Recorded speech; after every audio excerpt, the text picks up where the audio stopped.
Access granted. You're connected to the ghost station. We are the children of darkness. We're friends of moon and stars. Now you are one of us. Welcome,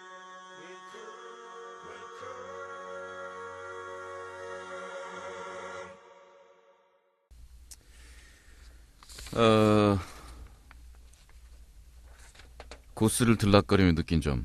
고스를 알게 된 건 몇 년 전이지만 이렇게 활동해보기는 처음이다. 인터넷에서 돈 내고 활동하는 것도 이게 처음이자 마지막이 될 듯하다. 내 아무리 드라마를 좋아해도 돈 내고는 안 본다. 아무튼 그만큼 애정이 간다는 소리다. 저기 아래 글에서도 보이듯이 서로의 상처를 보듬어주는 곳이 생판 얼굴 모르고 만난 인터넷 중에서 고스만한 곳이 또 있을까 싶다. 식구로 여기며 웃고 떠들고 같이 고민해주고 현실에서는 쉽지 않은 욕짓거리도 마음껏 하기도 하고 응가야그, 응응야그 응가하고 응응은 형제인가요? 응씨인가요? 사회 비판 등등 이런 점들 때문에 다들 여기에 모인 게 아닐까. 내가 생각하는 고스는 휴식처, 안식처, 정신병원 가려고 치료 의미, 치료 의미가 아니라 수용소 의미라도 괜찮아. 활력소. 안타깝게 이 현실 세상에 상처를 주는 곳이 너무도 많다. 다들 세상에서 상처받고 위안받으려고 모인 사람들 아닐까? 나만은 내 생각인가?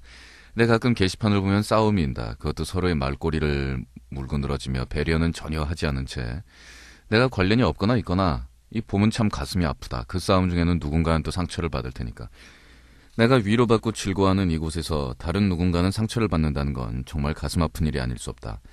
사람이 워낙 많아서 한두 명 떠나는 것까지 신경 쓸 수 없다고 한다면 할 말 없겠지만 그렇게 하나둘씩 떠나다 보면 나비의 법칙이 적용하지 않는다는 걸 누가 장담할 수 있겠는가? 나비의 법칙은 뭐냐? 응? 나비 효과요. 뭐 북경에서 나비가 날개짓 하면 브라질에서 지진 난다고? 브라질 아닌가? 어디든 불변하는 것은 없겠지만 고스만은 오래도록 화기애애한 공간으로 존재했으면 좋겠다. 고스를 너무도 사랑하고 아끼게. 너무 심각했나? 요지는 잘 먹고 잘 살잖아. 앞으로 고스 사랑, 식구 사랑 우리 모두 행복하자. 여러분 사랑해요. 와! 네, 이렇게 결론이 나는군요. 아제스 워너비의 글이었고요. 뭐 사람하고 사람이 모인 곳에서 마찰이 없을 순 없어요. 그리고 또 인위적으로 또 너무 단결, 화합, 우린 싸우면 안 돼! 뭐 너무 또 그렇게 가는 것도 좀 그렇고. 단지 이제 실수로 이렇게 쿡쿡 찌르고 승질 건드리고 마찰할 수도 있는데 문제는 마찰이 안 생기는 인간관계가 좋은 게 아니라 마찰이 나는 대단히 많은 온갖 종류의 마찰들이 보면 다 거의 생기는데 그게 해결이 이렇게 툭툭툭 서로 그 해결하는 방법, 해결해본 경험, 해결하려는 의지 이런 게 있는 구성원들은 참 오래 가는 것 같아요. 그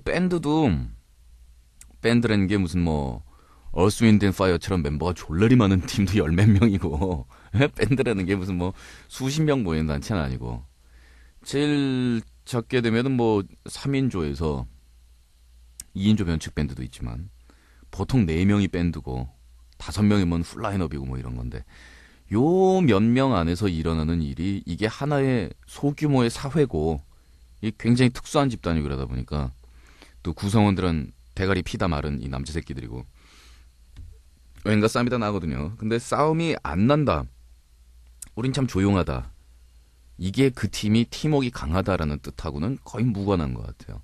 부부 관계도 부부 싸움을 10년 동안 한 번도 해본 적이 없다. 라는 말만 들었을 때는 금슬이 좋구나라고 말할 것 같지만 10년 동안 부부싸움이 한 번도 없었다라는 거 이퀄 금슬이 좋다고는 아무런 연관이 없다는, 약간 연관이 있는 게 아니라 아무런 연관이 없다는. 왜냐면 그건 대단히 또 적신호일 수 있기 때문에 서로 애시당초에 부닥치는 걸 피해가려고 이렇게 빌빌빌 하면서 서로 안 부닥치면서 거리를 두다 보면 싸움도 안 나지만 재밌는 일도 안 생깁니다. 서로 세월이 오래 가는데도 또 서로 잘 몰라요. 그러니까 뭐 싸움이 난다, 서로 메타 건드렸다, 펀치 빠박 교환했다, 뭐 여기까지는 괜찮은데 그 다음에 이제 씩 웃으면서 먼저 손을 내밀 수 있는 그런 여유와 상대방 입장 볼 수 있는 너그럼과 이런 것들 갖춰갈 수 있으면 좋겠죠. 물론 뭐 이 DJ 본인이 제가 일단 제일 잘 삐지고 제가 제일 성질을 많이 부리기 때문에 뭐 우리 전체 분위기가 그딴 식으로 가는 건 어쩔 수 없다라고 하겠습니다. 조마가 보내는데요. 나도 얼마 동안 고스를 안 들었어. 은근히 방송 듣는 거, 공연 다니는 거, 고스 식구들 만나는 거에 대해서 압박을 받았어. 주요 압박 인물들은 친구들. 근데 정말 금단 증상인 것 같아. 삥씨같이 왜 그 압박보다 고스를 떠났을 때 금단 증상이 더 힘든 건지를 몰랐을까. 책상 정리하다가 중3 때 쓰던 일기장을 우연히 봤는데 연합고사 때문에 힘들어하던 중에 고스를 들으면서 버티던 그 느낌이 기억이 났어. 조퇴 먹고 애니락 갔던 기억도 났고. 지금 마치 집 나갔다가 졸라 고생하던 딸년이 집에 들어와서 편안히 방에서 띵글띵글하는 심정으로 고스 돌아와서 방송도 듣고 삽질도 하고 있지. 망이야, 나의 방황을 용서해줘. 보통 이제 방황하던 탕자의 비유라 해서 그 성경에 나오는, 그래서 그 돌아온 탕아 아들에게 소 잡고 돼지 잡고 막 이렇게 잔치를 베푸는 그러한 이 사고방식은 제가 볼 땐 대단히 기독교적인 사고방식인 것 같습니다. 일단 그 기독교적인 사고방식이다 하는 것에 대한 이 말의 함정은 그냥 원래 서구 그 기독교의 기독교적인 사고방식이 있고 우리나라에 들어와서 굉장히 좀 이상하게 비틀린 한국형 기독교, 일부 좀 격렬한 논조를 띠는 사람들은 그건 기독교가 아니다라고까지 이야기를 하는 식의 그 논조에 의하면 하여간 그게 원래 기독교적인 건지 한국에서만 그런 건지 헷갈릴 때가 있기 때문에 이 기독교적인이라는 말이 굉장히 헷갈리긴 하지만 무슨 죄를 저질렀어도 일단 회개하면 용서가 다 됩니다. 근데 제가 알기로는 안 그렇거든요. 회개하는 거는 일단 용서받거나, 이건 그 죄를 저질렀으니까 일단 기본적으로 자기가 잘못했다 하고 느껴야 되니까 회개하는 건 당연한 건데, 이 회개한다 이퀄 용서를 받는다라는 거를 이제 전제를 하고 있는 회개가 있습니다. 그리고 그렇게 되면은 회개를 할 때 이 속계산이 뭐냐면, 왜냐면 이렇게 하면 용서해 주니까 라는 회개가 있지 않습니까? 그게 무슨 회개입니까? 회개는 용서를 받지 못하더라도 하는 게 회개 아니에요. 그리고 큰 잘못이라면 나 같은 놈은 용서받을 가치도 없다. 그리고 나같이 이런 잘못을 했는데 정말 쉽게 용서를 받아서는 절대 안 되겠구나. 근데 주위 사람들이 자연스럽게 용서할 때까지 내가 긴 세월 내가 행동으로 보여야겠구나. 사실은 이게 제대로 된 회개 아니냐고. 근데 일단 회개라는 거는 목소리 크고 눈물 막 펑펑 흘리고 나는 죄인이야 이렇게 울부짖으면 다 그냥 용서가 되는 걸로 돼 있죠.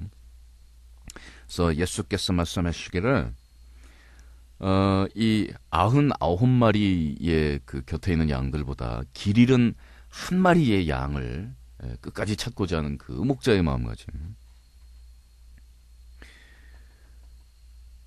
옆에서 말썽 안 부리고 있는 99마리가 더 중요한 거지 왜 삽질하고 있는 한 마리가 더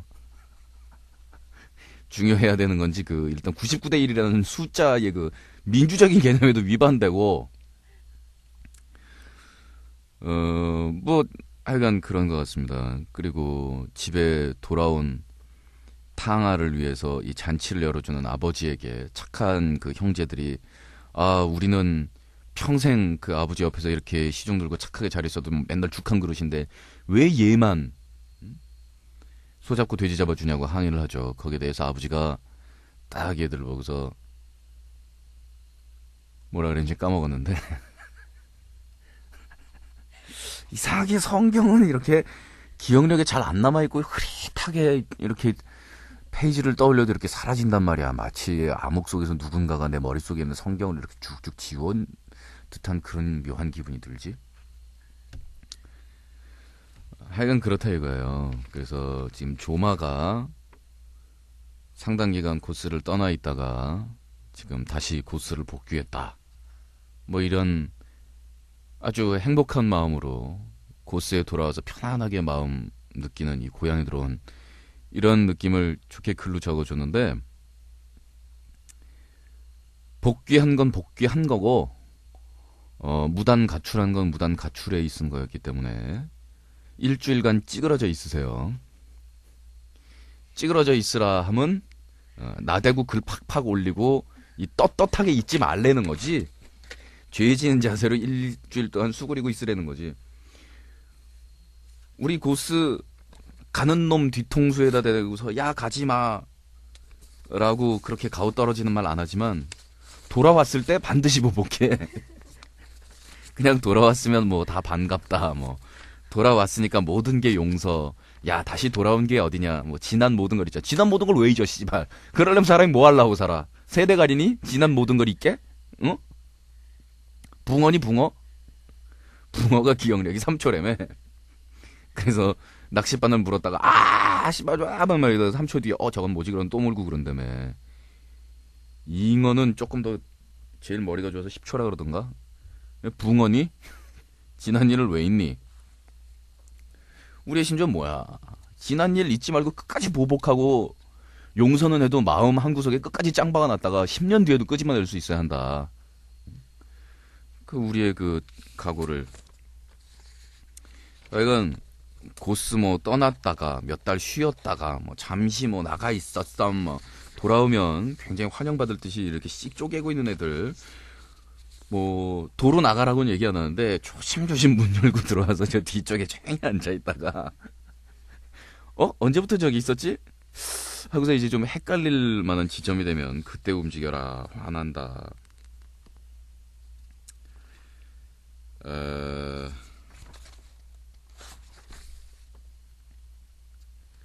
전전전전전. 자, 박찬호에 대한 리플이 끊어지지를 않는데 우황청심원의 글왈 마항의 박찬호 관련 방송 땀시 인터넷 여기저기서 다 돌아다니고 장난이 아니네. 그거 다 불법이잖아. 이 얻은 정보를 퍼가서 수많은 사람들에게 퍼뜨리는 행위이니 요즘에 소리바다뿐만 아니라 벅스뮤직조차도 법원에서 좋지 않은 판결을 받을 걸로 알고 있는데 말이지. 이런 시대에 뒤떨어진 개굴들 같으니라고. 자자, 마항방송 맘대로 퍼가서 말 그대로 도용하는 개굴씨들, 당신을 위해서 경고한데 말입죠. 고스가 들고 일어나기 전에 그만들 해두는 것이 좋을 것 같아. 응?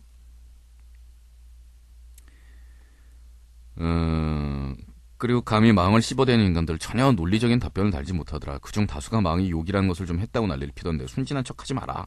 응? 못하겠다고 한다면 당신들 입에서 저절로 욕이 나올 때까지 고스민들에게 다굴당하기를 원하다는 것으로 생각되어진 걸 쓱. 뭐 이러면서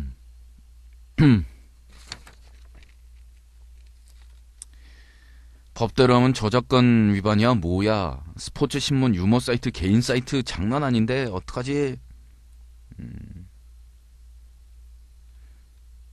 그 뭐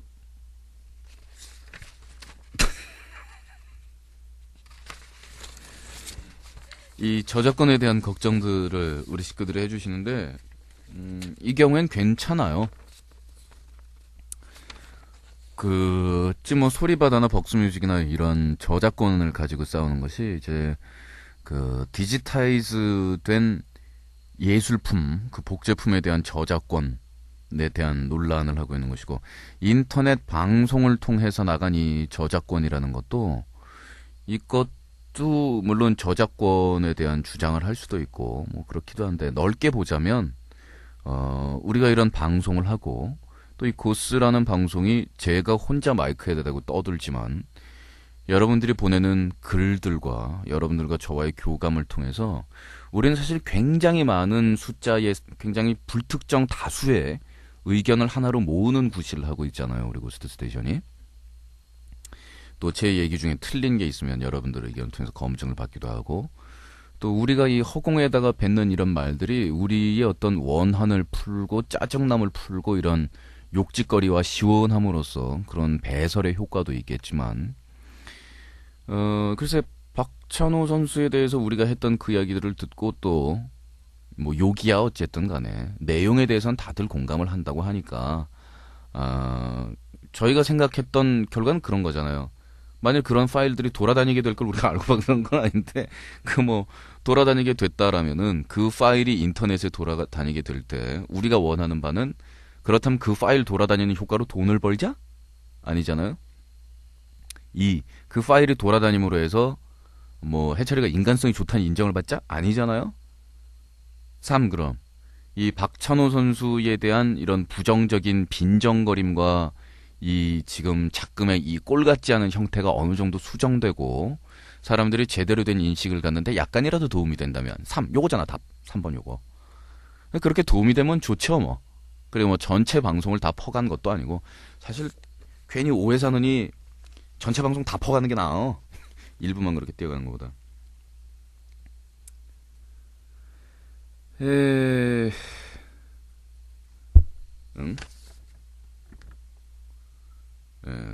서재웅 선수도 우리 방송 돌아다니는 걸 들은 모양이군요. 닉네임이 우리가 이렇게 긴 닉네임이 되나? 후지 슈스케의 츠바 메가메시와 메가에시와 하크리와 히구마 오토시를 한 단어로 줄인 트리플 카운터를 너에게 선사하마 라는 닉네임입니다. DJ를 불편하게 했으므로 아이디 48시간 정지시킵니다. 참고 미국 메이저 플러스 마이너리그 메이저리그는 30개 팀이죠. 마이너리그는 흔히들 아시다시피 트리플 A, 더블 A, 싱글 A 그리고 R은 루키 리그. 자 이렇게 4팀이면 30개 팀 곱하기 4 해서 120개 팀인 줄 아시는 분이 계시겠지만 팀에 따라서 싱글 A팀이 3팀까지 있는 팀도 있습니다. 그것은 마이너리그는 메이저리그와 동일한 팀수로 이루어지지 않았다는 겁니다. 흔히들 그 겨울리그, 윈터리그 들어보셨을 겁니다. 그때 한국 출신 신인들 최희섭, 서재응, 김병현 등등이 뛰었던 리그입니다. 리그에 따라서 적게는 8팀, 많게는 12팀 아주 여러 가지의 리그로 나눠져 있습니다. 팀 수만 180여 개, 팀당 로스터를 25명으로 계산한다면 4,500명입니다. 이래저래 메이저리그 선수들까지 하면은 5,000명이 넘습니다. 그렇다면 그 중에 투수를 절반 정도의 2,500명의 투수라고 할 때 메이저리그 선발 투수를 할 수 있는 선수는 최소 150명밖에 되지 않는다는 겁니다. 그 중에서 현역 선수 중에서 통산 100승에 가까운 승수를 챙긴 선수는 몇 명이라고 생각하십니까? 박찬호는 이미 100승에 접근해 있습니다. 조금만 더해서 100승을 넘긴다면 한국에 정말 마왕 말대로 동상 세워줘야 됩니다. 잠깐 중간에 껴들어서 미안한데 100승 못 채워도 동상이야. 진짜야. 지금 90승이잖아. 그것만으로도 동상이야. 현역 최다승 투수는 지금 아시다시피 300승 정도입니다. 양키스의 로저 클레멘스죠. 그 투수도 1984년부터 20년간 선수 생활을 해서 86년부터 93년까지 8년 연속 10승 이상을 거두었습니다. 그리고 86, 87은 20승 이상, 4,000개의 탈삼진, 4,100이닝의 투구 횟수, 45번의 완봉승, 97%의 수비율. 이런 투수까지 바라는 건 아닙니다. 그저 몸관리 잘해서 큰 부상 없이 메이저리그 팀에서 5선발 안에만 들 수 있다면 그걸로 된 거 아닙니까? 우리나라 선수는 일단 신체 조건에서 40세 이상이 되도록 뛰기 힘든 상황에서 마왕 말대로 귀화를 하던지 한국으로 돌아오던지 오늘날까지 열심히만 해준다면 그걸로 족합니다. 박찬호는 현재 208경기 선발 출장에서 253경기 출전 중 90승 65패입니다. 방어율 4.09. 이 정도만 돼도 1선발은 힘들어도 2, 3선발은 되리라 가능합니다. 텍사스 와서 그렇게 죽 썼는데도 평생 방어율이 아직도 4.09가 된다. 야, 텍사스가 돈이 없어서 좋은 선발을 안 데려오고 박찬호를 1선발로 돌린 게 화근이라 볼 수 있죠. 박찬호 18승 할 때 아마도 2선발 아니었나요? 팀 타격이 그만큼 점수를 더 뽑아낼 수 있을 가능성이 높다는 거죠. 응? 2선발 하는 게 팀 타격이 더 점수를 뽑아낼 가능성이 있어? 며칠 전인가 김병현이 5실점하고도 승리 투수가 되는 걸 보고 약간의 아쉬움을 남기기도 했습니다만 그 왜 약간의 아쉬움을 남기지? 아니 김병현 같은 경우에는 아무리 잘 던져도 타선이 안 떠져서 승리를 못 올린 횟수가 이렇게 승리 얻은 횟수보다 더 많잖아요. 그리고 1회에 막 자기 팀이 50분 공격하고 있으면 막 짜증날 거야. 돌아버려가지고 막 어깨에다 싣고. 하여간 그렇습니다. 그리고 그 텍사스의 그 언론들 하는 참 그 비열한 꼬라지가 박찬호 선발로 데려온다 그랬을 때 텍사스 언론들이 다 반대를 한 것도 아니었고 스카우터나 구단도 분명히 지네가 생각했을 때 될 것 같았단 말이야. 자기들도 프로 아니냐고. 수십 년 그 장사를 냈는데 어떤 전망 있는 투수가 어느 정도 승수가 되고 어느 정도 경력이 되면 어느 정도가 되고 또 팀을 넘기면 어떻게 텍사스 구장의 특성은 어떻고 뭐 LA는 어떻고 다 연구했잖아 쥐들이. 그리고 된다고 생각하고 투자한 거 아니야. 안 됐더니 이걸 어디 가서 그걸 감당해. 그거를 박찬호를 희생양을 삼아가지고 박찬호 보고 뭐라 그럼 뭐 아니 박찬호가 무슨 뭐 어디 가서 상대 팀한테서 무슨 리베이트 받고서 일부러 못 던지고 있다든가 뭐 이런 게 아니라면야 개인이 본인이 최선을 다하고 있다면 스포츠에서 무슨 그런 지난번에 길게 한 얘기니까 그만하자고. 근데 결론은 하여간 씨발 젖 같은 새끼들이라는 거지. 그런데 그 새끼들이야 노랑탱이 한국인 저 후진국 투수 하나 와가지고서 돈 좀 줘가지고 될 것 같더니 죽순다 그러니까 묵사발 만드는 거 지네들이야 뭐 의당 그럴 수 있는 일이라고 치는데 우린 뭐냐 이거지. 개젖 같은 새끼들. 그리고 우리 지난번 박찬호 특집 했던 그 파일 돌아다니는 데서 욕을 내가 좀 했다. 그래서 약간의 뭐 거부감을 가지는 사람들이 있다든가 뭐 이런 반응이라며 시원하다 말 잘했다. 근데 왜 욕이 이렇게 심하냐 뭐 이런 데는데 걔네들 따라다니면서 다구리 치거나 야 씨바 뭐 이러면서 걔네들을 가르치려고 들지 마. 걔들은 원래 그래. 응? 그냥 님이 씨발 소리만 들으면 가슴이 벌렁벌렁 해가지고서 이렇게 잘 얘기를 듣기에 힘이 든가 봐. 곱게 자랐나 보지. 강남 산다는데 어떡하겠어. 뭐 대표적인 강북 연예인이잖아 나.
ghoststation.co.kr ghoststation.co.kr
The Ghost Station. 깔짝마녀의 글. 망 걸리고 말았어. 망 절대로 걸려선 안 될 것을 걸리고 말았어. 난 마녀야. 무슨 여자가 여자 자위하는 거 보고 음흉하게 웃고 있으면 이상하게 보겠지만 그 부류의 동영상 파일을 무지하게 박아놨지. 그렇게 매일 밤 신음소리 흘러나오는 여자 자위를 보면서 음흉하게 보고 있다가 방문이 덜컥 열리더라고. 나는 심장박동수 이빠이 올라서 허둥지둥거리다가 엄마한테 그 자위 장면을 비추고 말았어. 심장이 털썩 내려앉았어. 엄마. 에헴. 그러고는 스르르 방문으로 나갔어. 꼭 연체동물을 보는 느낌이었지 아마. 다음날 엄마. 나는 못 봤다. 그 말 이후로 아무 말도 없었어. 정말 어쩌지? 나 학교나 가정에선 아주 성실하고 깨끗한 아이거든. 어떡하지? 도와줘. 우린 외부로는 다 성실하고 깨끗한 아이로 이렇게 위장을 하고 있잖아요. 위장을. 나 살 수 없어는 철판 깔고 그런 일 있어라는 표정으로 곱게 엄마를 쳐다보심이. 기억상실은 그래도 엄마가 2년 이러고 막 난리치는 것보단 낫잖아. 내 보기에는 어머니 나름대로 배려해 주시는 것 같은데. 못 봤대잖아. 너도 모른 척혀. 뭐 이런 리플들이 쭈구르르 달려 있습니다. 진짜 내 생각도 그런데. 못 봤대잖아. 엄마 못 봤대잖아. 그리고 봄은 좀 안 걸리고 봐야 되는 거 아니야. 이 야동하고 관련한 우리 고스의 강령이 뭐야? 그런 걸 보지 말자야? 어? 아니잖아. 걸리지 말자잖아. 내가 이번에 80기가짜리 하드를 전용으로 장만했거든. 그 튜닝 재팬 잭이 나한테 60기가를 카피해줬단 말이야. 동영상을. 거기 20기가가 남아있잖아. 그래서 이제 내 컴퓨터에 있는 걸 글로 합쳐서 편집을 하려고 해서 대베스트를 만들어 보려고. 근데 나는 이렇게 무료로 다운받는다든가 이런 것보다는 사실은 정품이 90%거든. 돈 주고 사야 된다고 생각하기 때문에. 돈 꽤 많이 박았지 내가 걷다가. 굉장히 많이 갖다 박았는데 그걸 이제 압축을 해서 파일을 좀 변환해서 이렇게 합치려고 여러 가지 프로그램도 받고 해서 지금 하드 하나를 딱 굴리고 있는데 어제 마누라한테 걸렸잖아. 오빠 이 하드 뭐야? 그래 지금 우리 사무실 데이터하고 요 컴퓨터하고 왔다리 갔다리 하는 거야. 딱 그랬다가 아휴 하드를 꺼놔야 되는데 열려 있어가지고 마누라 열어봤네 또. 쫙.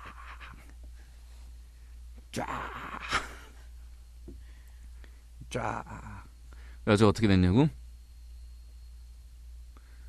우리 마누라는 동영상은 안 보고 애니로 돼 있는 것만 좋아하거든. 그래서 5기가 자기 파일 안으로 쫙 옮겨갔던데 귀염 받았잖아. 아유 오빠 이거 어디서 구했어? 하여간 중요한 건 걸리지 않아야 되는 거야. 안 걸리면 돼. 안 걸리면. 왜 걸리냐? 걸리는 것도 양성이 있고 악성이 있는데 난 딸내미가 여자 자위하는 거 보고 있다가 나한테 걸리면 당황해가지고 마누라 이렇게 등 쳐가지고서 물어보라 그러거든. 야, 민망하긴 하지만 야 네가 좀 조사를 해봐라. 야 왜 여자를 보고 있냐 쟤는. 아니 보면 남자를 봐야지. 왜지? 그것도 뭐 여자가 남자랑 하고 있는 것도 아니고 왜 여자 혼자 그러고 있는 거를 지 여자 보면 좋아할까? 라면 좀 걱정이 될 것 같아.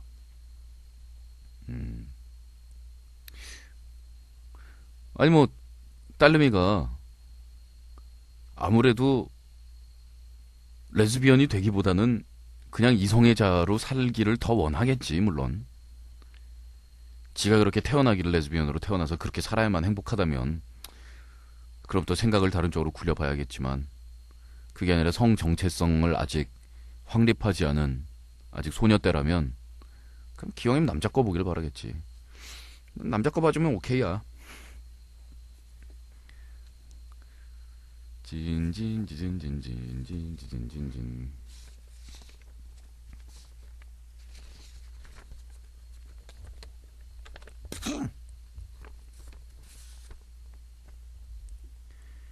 평범한 아이디가 보냈습니다. PC방서 밤새면 원조교재? 내가 대안학교로 애들을 가르치러 가는 날이었어. 근데 가보니까 그동안 열심히 땡땡이를 치던 여학생이 나와 있는 거야. 반가워서 말을 시키는데 얼굴이 굳어서 제대로 대답도 안 해주더라고. 왜 그러나 했더니 아침 일찍 경찰서 끌려갔다가 방금 풀려나서 학교에 온 거라는 거야. 사정인 즉 우리나라 PC방은 밤에는 미성년자는 출입 금지래. PC방에서 밤에 노는 건 미성년자들에겐 불법이라는 거지. 이 여학생은 그 전날 밤에 PC방에서 밤을 새면서 채팅을 하고 놀았대.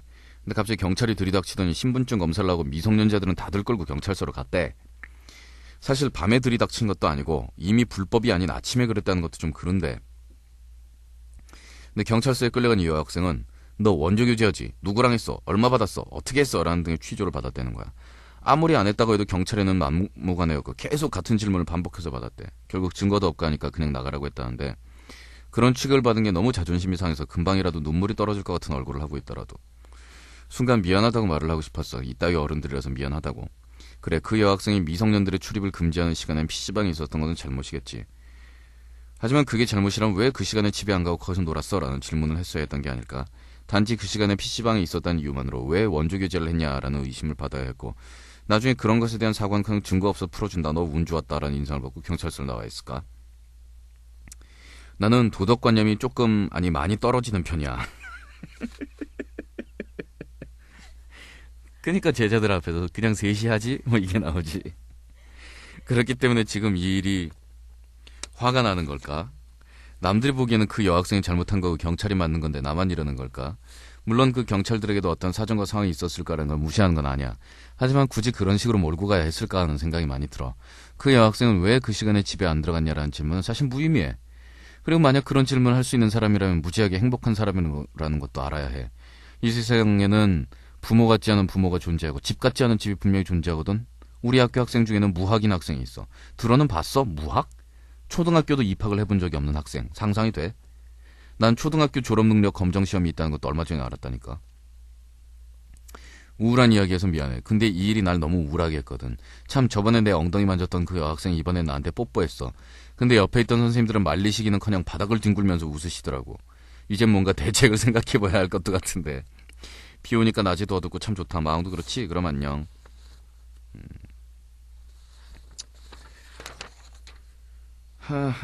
하하하하하. 뭐 우리나라 경찰들은 옛날부터 정신 상태가 해이하다. 이번 경찰청장으로 승격된 놈 머리 상태가 이상한 거다. 그 시간에 애들 PC방 안 있게 하려면 애들 집에 컴퓨터랑 인터넷 달아주던지.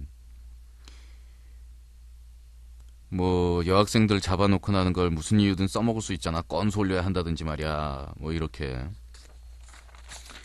그 경찰에 대해서 비난하고 욕하고 뭐 그런 쪽의 리플들이 많이 달려 있습니다만은 사실 그 경찰이라는 직업이 또 검찰 쪽에서 일을 하는 사람들도 그렇습니다.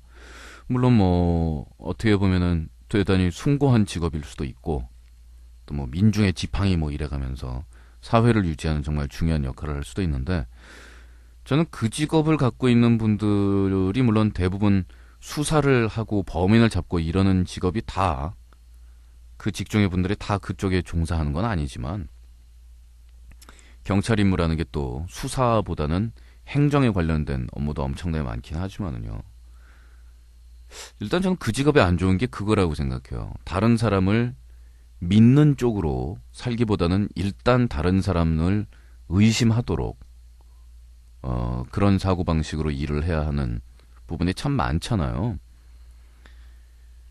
그러니까 다른 어떤 사람들이 이야기를 할 때 무조건 믿고 보거나 그 말이 사실일 가능성을 최대한 찾으려고 노력하기보다는 어차피 나쁜 짓 한 놈들은 다 안 했다고 그러니까 상대방이 말하는 게 어디에 허점이 있을까, 어디에 빈틈이 있을까, 어디가 지금 이치에 닿지 않나, 표정이 저게 거짓말인데 저게 구라일 수 있다. 얘가 했다면 얘가 했을 거야. 얘가 했는데 근데 이게 구란데 라는 쪽으로 다른 사람을 의심해야 되는 직업이잖아요. 그게 불교식으로 보면 참 대단히 엇보인 것 같아. 그 다른 사람 말을 안 믿는 방향으로 최대한 가능성을 탐색해야 하는 쪽으로 자기 머리를 써야 한다는 게 얼마나 불행해요. 그래서 뭐 우리나라 청소년 보호법의 꼬라지나 아니면 이 청소년들의 지금 상태라든가 이런 거에 대해서 우리가 분개할 수도 있는데 까마귀 노니는 고래 백로야 가지 말라고 비유가 안 맞잖아. 그러니까 그 꼴 보기 싫으면 딴 데 가야지 딴 데. 근데 그렇다고 어디 갈 데가 있냐면 좆도 없거든. 사실 청소년이 밤에 집에 안 있고 나서 가장 건전하게 그나마 시간을 보낼 수 있는 데는 PC방 아니야? 뭐 PC방에서 술 먹고 개부러질 거야. PC방에서 무슨 뭐 옆자리에 앉은 놈하고 쪼가리를 씹을 거야. 무슨 뭐 그나마 제일 그게 건전해 보이는데 내가 볼 땐. 그리고 우리나라에서 PC방이 한참 유행을 타기 시작한 그 이후로 뭐 술 소비량이 줄었다는 둥, 술 안 마시고 거기서 게임하는 성인 남성들이 늘어났다는 둥, 뭐 이런 이야기도 있었는데 그나마 PC방 가 있는 청소년들이 내가 볼 땐 제일 안전하다고 생각되는데 거기서 만일 채팅해가지고 원조교제할 거 거기 PC방을 때려잡아서 무슨 뭐 원조교제를 잡으면 그럼 아예 어디 술집에 취직하지? 그거 다 잡을 행정력도 없으면서 꼭 그래서 우리나라 경찰하고 검찰 업무를 이야기할 때 바퀴벌레 경찰, 바퀴벌레 검찰이라 그러잖아요. 그게 뭐냐면 바퀴벌레가 싱크대에서 이렇게 놀고 있다가 한 마리 이렇게 뻘뻘뻘 나오거든. 그럼 그걸 쓰레빠로 대다 때려 잡잖아. 근데 사실은 바퀴벌레는 찬장 안에도 있고 마루 밑에도 있고 방 안에도 있고 요 집안 곳곳에 다 숨어 있다고요. 근데 일단 잡는 거는 뭐냐면은 눈 앞에 보이는 거, 밖에 나온 놈, 재수없게 사람이 이렇게 지나다닐 때 걸린 놈, 요 놈만 잡는 거거든. 뭐 그렇게들 법조계에 있는 사람들이 본인들이 이야기를 합니다.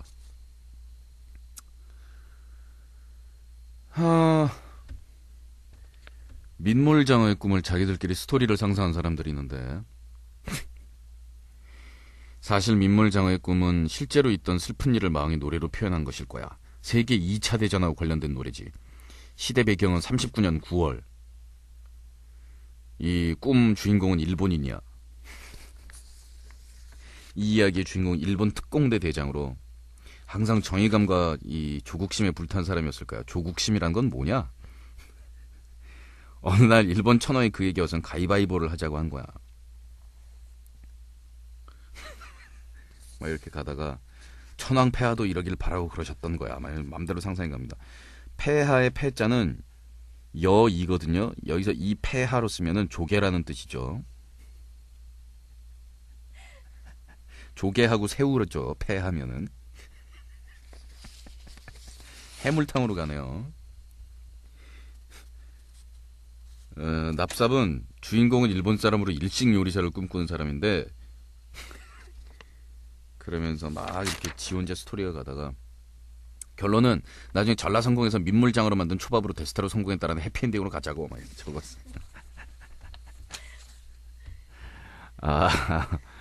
네. 사실 제가 쓴 가사에 담겨있는 의미를 나는 이런 의미였다라고 해석하는 거를 뭐 그렇게 좋아하진 않거든요. 왜냐하면 이 가사나 시는 듣는 사람들이 자기의 해석을 가지고 해석을 하고 자기 마음으로 받아들이는 게 진짜니까.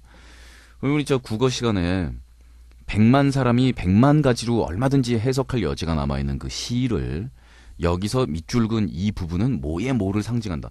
그리고 꼭 옛날 시인들이 쓴 거는 무조건 애국심이래. 전부 애국심이고 조국 애국 뭐 전부 지금 위기에 처한 조국을 뭐 조국을 잃어버린 현실을 개탄하고 있다. 뭐 나중에 그 시인들 인터뷰 보니까 다 아니래도만. 나 참. 근데 뭐 발표돼서 이제 자기들이 해석할 만큼 다 해석한 노래를 이제 오리지널 해석을 들어보는 것도 재밌을 수 있을 것 같네요. 민물장어의 꿈 오늘 그럼 해설해드리죠. 일단 노래를 한번 듣고 그 다음에 해석을 듣고 다시 들어봐요. 그 다음에 해석을 듣기 전에 들리는 가사와 본인의 설명을 듣고 나서 다르게 들리는 가사를 비교해보면 그것도 재밌을 거예요. 사기의 힘이 뭔지도 느껴지는 거지. 자, 일단 노래. 좁고 좁은 저 문으로 들어가는 길은 나를 깎고 잘라서 스스로 작아지는 것뿐. 이젠 버릴 것조차 거의 남은 게 없는데 문득 거울을 보니 자존심 하나가 남았네.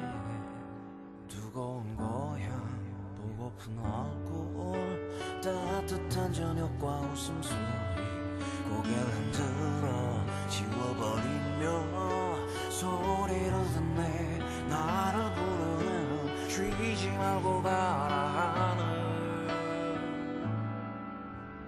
저 강들이 모여드는 곳 성난 파도 아래 깊이 한 번만이라도 잃을 수 있다면 나 언젠가 심장이 터질 때까지 흐느껴 울고 웃다가 긴 여행을 끝내리 미련 없이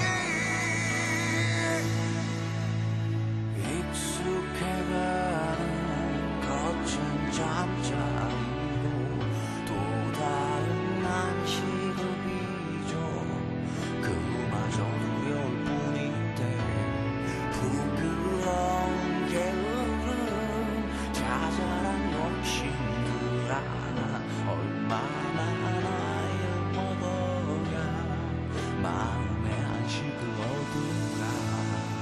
하루 또 하루 무거워지는 고독의 무게를 참는 것은 그보다 힘든 그보다 슬픈 의미도 없이 잊혀지긴 쉬운 두려움 때문이지만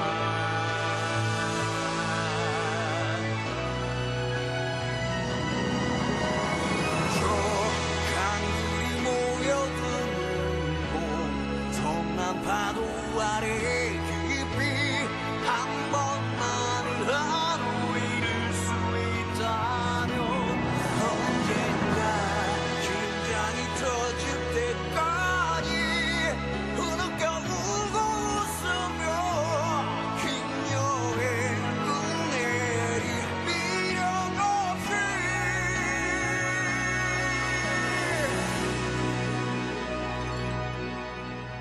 아무도 내게 말해주지 않는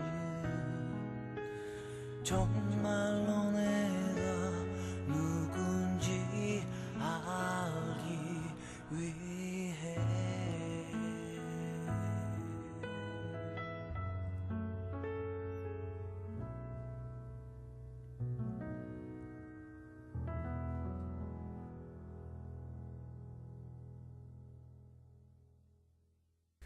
자, 해설입니다. 좁고 좁은 저 문으로 들어가는 길은 나를 깎고 잘라서 스스로 작아지는 것뿐. 여기서는 사실은 두 가지의 저에게 모티브를 준 소설이 있었습니다.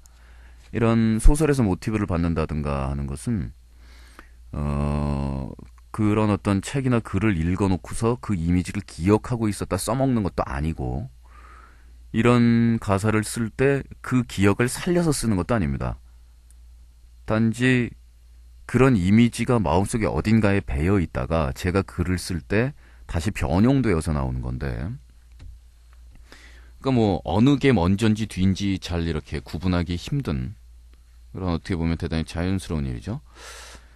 장정일의 소설에 보면은 대단히 엽기적인 그런 게 하나 있습니다. 그 바닷가에서 너무나 사랑한 두 사람이 너무나 사랑하여 서로의 신체를 잘라먹기 시작합니다. 그래서 최후의 장면이 되면 마지막까지 다 잘라먹고 서로 없어지는가, 약간 그런 것이 있는데, 그 몸을 잘라서 먹는, 그 다음에 바늘 구멍에 들어가고 싶은 낙타에게라는 시가 소설 가운데 등장하는데, 이게 어느 책에 나왔었냐면, 그것도 우리나라 소설인데, 하여간 이런 게 있습니다. 하여간 그런 쪽의 이미지에서 대단히 제가 강렬하게 가지고 있던 이미지는, 어떤 자기의 자아가 크게 확대되면서 자기가 더 커지고 싶은 욕망, 내가 확대되면서 나의 사이즈가 커지면서 상대적으로 세계의 사이즈는 줄어들면서 내가 성장하는 어떤 그런 데 대한 진보의 느낌보다, 내 팔과 다리를 점점 잘라가면서 끝까지 버텨서 마지막에 내가 남지 않을 지역까지 자기 자신을 잘라가는 그 치열함과 그 가혹함과 그 물러설 데 없는 배수진의 그런 강렬한 느낌이랄까, 저는 그런 쪽이 더 인상적이었던 것 같아요. 그러니까 좁고 좁은 저 문으로 들어가긴 들어가야 하는데, 그 문을 부셔서 넓히고 들어가는 방법이 있겠고, 나 자신을 잘라서 저 문에 들어갈 수 있는 사이즈만을 남겨놓는 그런 방법이 있겠죠. 그런데 대부분의 경우 자기 자신을 자르고, 그래서 정말 필요한, 내가 나이기 위해서 필요한 최소한의 것들만을 남겨놓는다면 대단히 잔인한 질문이 되겠죠. 어디하고 어디까지는 버려도 나인 채로 유지가 될 수 있을까? 어디에서 어디까지를 버리면 그 다음부터는 내가 아닐까? 그때 이제 영국으로 처음 공부하러 갔을 텐데요. 한국에서 소위 스타라는 것으로 10년 정도를 살고, 그 이전에 자연인으로 한 20년을 살았죠. 자, 그 상황에서 내가 스타라는 것을 버리면 신해철이 아닐까? 저는 그것은 상관이 없다고 생각했거든요. 버린다. 내가 음악하는 애라는 것을 버린다면, 그렇다면 내가 아닐까? 어릴 때는 음악을 하지 않으면 나는 살 수 없다고 생각했고, 음악 없이 내 인생은 굉장히 아무것도 남지 않는 것이라고 생각했는데, 음악이 없다면 내가 아닐까? 뭐 이런 데 대한 고민이 있죠. 이젠 버릴 것조차 거의 남은 게 없는데, 문득 거울을 보니 자존심 하나만 남았다는 얘기죠. 내가 가진 것들, 사회적으로 가진 것들, 내가 가지고 있는 재산 버리기가 쉽지 얼마 안 되니까. 이런 것들, 주변 인간과의 관계를 온전하게 유지하기 위해서 소모해야 되는 막대한 시간, 주위의 평판을 얻기 위해서 내가 자제해야 하는 것들, 뭐 이런 것들에 대해서 나는 어떻게 생각을 해야 되느냐.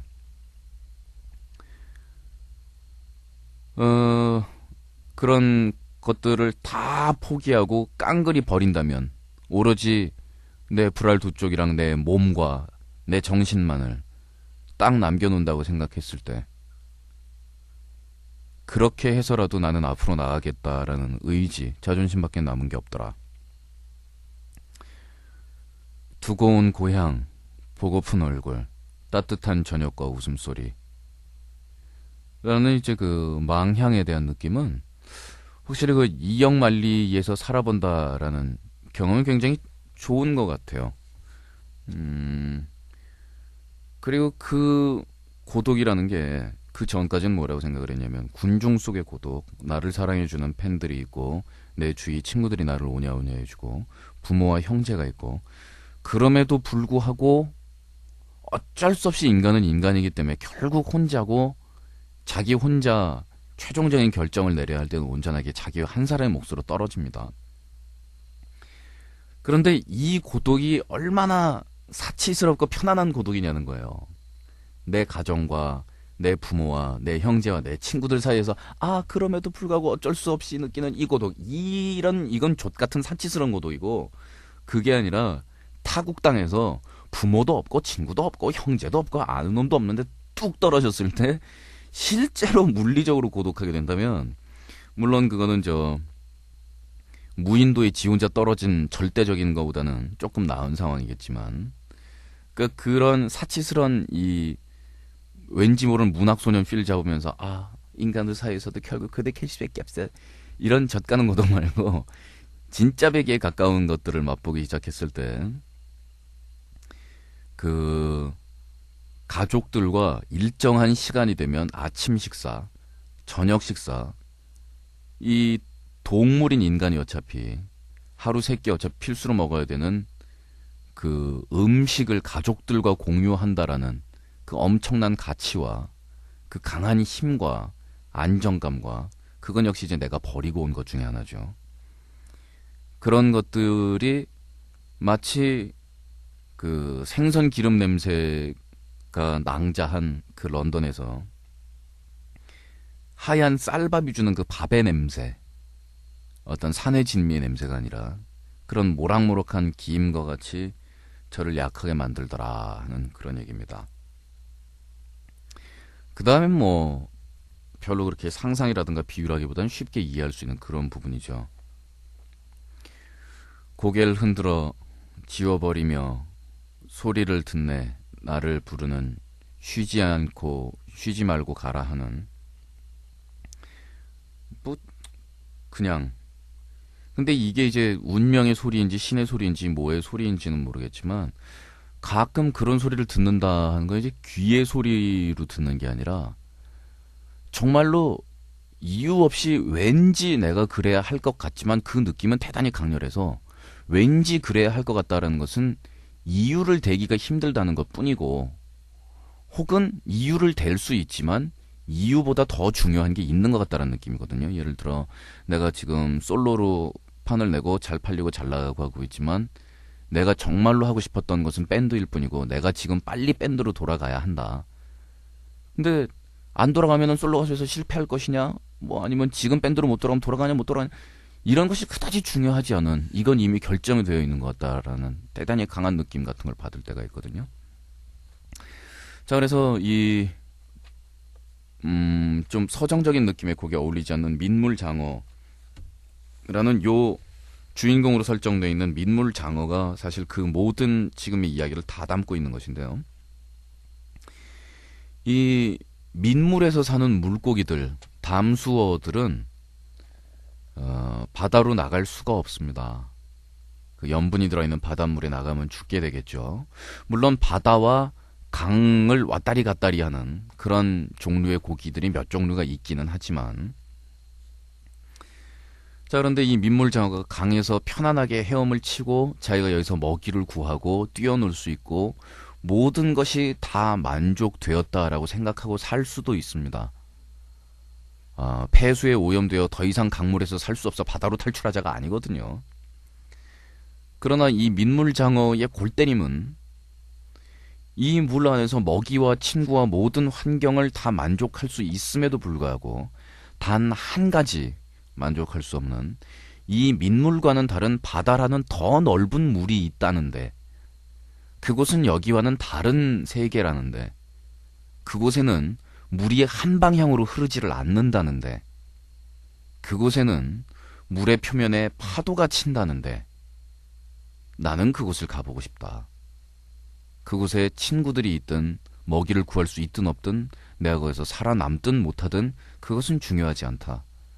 이 강물을 따라 흘러 내려가서 나는 결국에 바다에 도달해야 될 것 같다. 그리고 남들이 뭐라고 하든 나는 나의 존재의 의미에 그것이 포함되어 있다. 어찌할 수 없이 바다로 흘러가야 할 나의 운명을. 이라고 이야기하는 이 괴짜 민물장어가 주인공이기 때문에 이 노래는 어차피 그 민물장어라는 캐릭터 안에 그 이야기가 다 숨어있는 얘기죠. 쉽죠?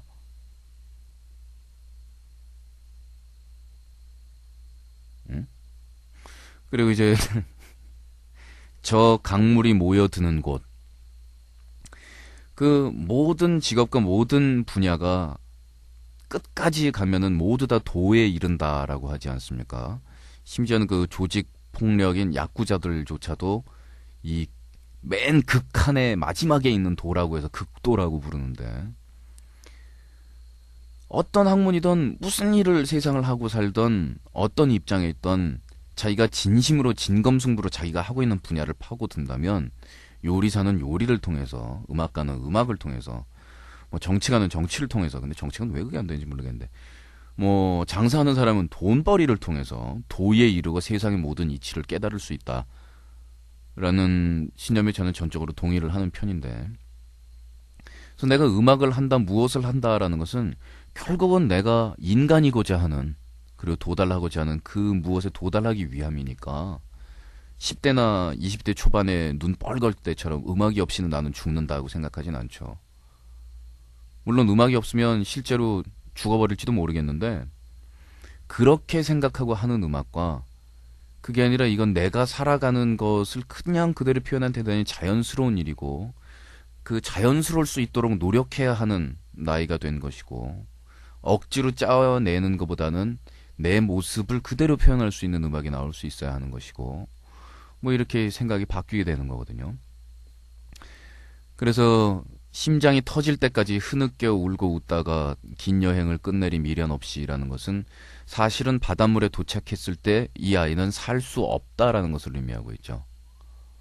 그래서 내가 가야 할 지역이, 내가 목숨이 생명이 유지되지 않는 지역이라면 그것마저도 받아들이고, 그 안에서 새로운 세계를 볼 수 있다면 아따가 하면서 죽어가는 단말마의 고통과, 그리고 짧게 거기에 도달했지만 거기에서 더 이상 생명 유지가 되지 않는 그런 현상도 받아들이겠다라고 이 장어는 이야기를 합니다. 그러니까 죽든 말든 돼지든 어떻게 되든 어떻게든 나는 시집박 거기를 가고 말아야겠다는 이야기죠. 그게 이제 강물이라는 조금 더 작은 물의 표현과 바다라는 더 큰 대상이 되어 있기 때문에, 제가 이제 국내 가요계에서 활동을 하다가 영국에 갔던 시점이기 때문에 세계 시장 진출에 대한 의미로 받아들이는 분이 있는데 글쎄 그것은 꼭 그렇게 해석하실 필요는 없을 것 같아요. 그건 이제 강물에 있으면서 그 강물에 있는 민물장어가 그 강물의 사이즈가 마음에 안 들어서, 혹은 이 강은 너무 작아서 그렇게 생각하는 건 아니거든요. 항상 내가 있는 곳은 멈춰있는 최종적인 목적지가 아니라 더 다른 세계가 있다고 생각하는 거니까. 그 다음에 이제 바닷물에 도착해서 민물장어가 정착해서 잘 살고 바닷물에서 이제 시민권도 따고 영주권도 따고 그랬다면, 그 다음에 얘는 하늘을 나르기를 꿈꾸겠죠. 어쨌든 다음 장소로 가고자 하는 거는 이 뭔가를 창조하는 직업에 있는 사람들의 기본적인 속성이면서 동시에 의무니까 하여간 그런 해석입니다. 다시 한번 들어보세요. 민물장어. 좁고 좁은 저 문으로 들어가는 길은 나를 깎고 잘라서 스스로 작아지는 것뿐. 이젠 버릴 것조차 거의 남은 게 없는데, 문득 거울을 보니 자존심 하나가 남았네. 뜨거운 고향, 보고픈 얼굴, 따뜻한 저녁과 웃음소리 고개를 흔들어 지워버리며 소리를 듣네 나를 부르는 쉬지 말고 가라 하는 저 강들이 모여드는 곳 성난 파도 아래 깊이 한 번만이라도 이룰 수 있다면 나 언젠가 심장이 터질 때까지 흐느껴 울고 웃다가 긴 여행을 끝내리 미련 없이 익숙해가는 거친 잠자리로 또 다른 안식을 빚어 그마저 두려울 뿐인데 부끄러운 게으름 자잘한 욕심들 얼마나 나이 먹어야 마음의 안식을 얻을까 하루 또 하루 무거워지는 고독의 무게를 참는 것은 그보다 힘든 그보다 슬픈 의미도 없이 잊혀지긴 쉬운 두려움 때문이지만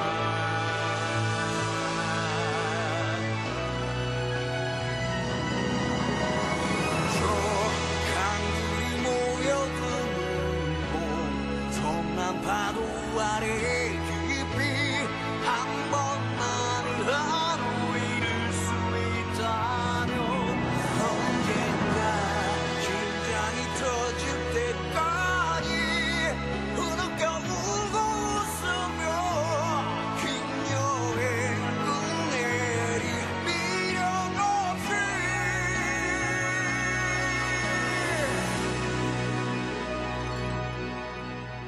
아무도 내게 말해주지 않는 정말로